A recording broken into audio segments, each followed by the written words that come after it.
ಚಿಂತನ ಮೋಹನ್ ವೆರ್ಣೇಕರ್ ಅವರಿಂದ. ಕೆಲವು ಒಳ್ಳೆಯವರ ಮಹತ್ವ ಅವರು ನಮ್ಮೊಂದಿಗೆ ಇರುವಾಗ ಅಷ್ಟು ಗಾಢವಾಗಿ ಅರಿವಾಗುವುದಿಲ್ಲ.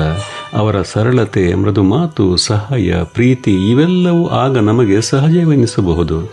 ಆದರೆ ಅವರು ದೂರವಾದಾಗಲೇ ಕ್ರಮೇಣ ಅವರ ನಿಜವಾದ ಮೌಲ್ಯ ನಿಧಾನವಾಗಿ ಮನಸ್ಸಿಗೆ ಅರಿವಾಗುತ್ತದೆ. ಒಳ್ಳೆಯವರ ವಿಶೇಷತೆಯೇ ಬಹುಶಃ ಅದೇ. ಅವರು ತಮ್ಮ ಒಳ್ಳೆತನವನ್ನು ಎಂದಿಗೂ ಸಾರಿಕೊಂಡು ಹೋಗುವುದಿಲ್ಲ. ಯಾರಿಗಾದರೂ ಸಹಾಯ ಮಾಡಿದರೂ ಅದನ್ನು ದೊಡ್ಡ ಸಾಧನೆಯಂತೆ ಹೇಳಿಕೊಳ್ಳುವುದಿಲ್ಲ. ಪ್ರೀತಿಯಿಂದ ಮಾತನಾಡಿದರೂ ಅದರ ಪ್ರತಿಫಲವನ್ನು ನಿರೀಕ್ಷಿಸುವುದಿಲ್ಲ. ತಮ್ಮ ಸುತ್ತಲಿನವರಿಗೆ ನೆಮ್ಮದಿ, ಧೈರ್ಯ ಮತ್ತು ಆತ್ಮೀಯತೆಯನ್ನು ನೀಡುತ್ತಾ ಮೌನವಾಗಿ ಬದುಕಿ ಹೋಗುತ್ತಾರೆ. ಅದಕ್ಕಾಗಿಯೇ ಅವರು ನಮ್ಮೊಂದಿಗೆ ಇರುವಾಗ ಅವರ ಮಹತ್ವ ನಮಗೆ ಪೂರ್ಣವಾಗಿ ಅರಿವಾಗುವುದಿಲ್ಲ. ಅವರ ಮಾತುಗಳು ಸಾಮಾನ್ಯವೆನಿಸುತ್ತವೆ, ಅವರ ಕಾಳಜಿ ಸಹಜವೆನಿಸುತ್ತದೆ, ಅವರ ಸಾನ್ನಿಧ್ಯ ಬದುಕಿನ ಒಂದು ಸಾಧಾರಣ ಭಾಗವೆನಿಸುತ್ತದೆ. ಆದರೆ ಒಂದು ದಿನ ಅವರು ನಮ್ಮಿಂದ ದೂರವಾದಾಗ, ಅವರ ಜಾಗ ಖಾಲಿಯಾದಾಗ, ಅವರ ಮಾತು ಕೇಳಲು ಸಾಧ್ಯವಾಗದಾದಾಗ, ಆಗ ಅವರ ಮೌಲ್ಯ ನಿಧಾನವಾಗಿ ಮನಸ್ಸಿಗೆ ತಟ್ಟತೊಡಗುತ್ತದೆ.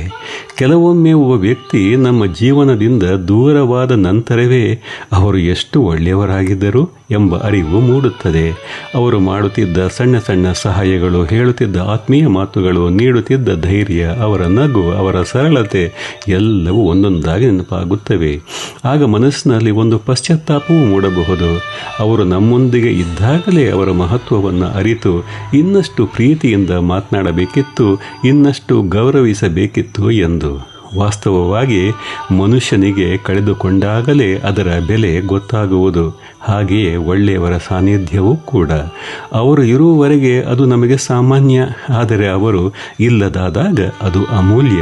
ಆದ್ದರಿಂದ ಒಳ್ಳೆಯವರನ್ನು ಅವರು ನಮ್ಮೊಂದಿಗೆ ಇರುವಾಗಲೇ ಗುರುತಿಸುವಂತಿರಬೇಕು. ಏಕೆಂದರೆ ನಂತರ ನೆನಪಿಸಿಕೊಂಡು ಕಂಬನಿ ಮಿಡಿಯುವುದಕ್ಕಿಂತ ಅವರು ನಮ್ಮೊಂದಿಗೆ ಇರುವಾಗಲೇ ಅವರ ನಿರ್ಮಲ ವ್ಯಕ್ತಿತ್ವವನ್ನು ಅರಿತುಕೊಳ್ಳುವುದು ಅದೇ ನಿಜವಾದ ವಿವೇಕ. ಒಂದು ಉತ್ತಮ ಸಂಸ್ಕೃತೋಕ್ತಿ ಇದೆ, ಸನ್ನಿಹಿತೇನ ನ ಜಾನಾತಿ ದೂರಸ್ಥೆ ಸ್ಮರತಿ ಜನಃ. ಅಂದರೆ ಹತ್ತಿರವಿರುವಾಗ ಮೌಲ್ಯ ಅರಿಯುವುದಿಲ್ಲ, ದೂರವಾದಾಗ ನೆನಪಿಸಿಕೊಳ್ಳುತ್ತೇವೆ. ಆದ್ದರಿಂದ ಒಳ್ಳೆಯವರ ನೆನಪು ತಡವಾಗಿ ಬರುವಂತಾಗುವುದು ಬೇಡ.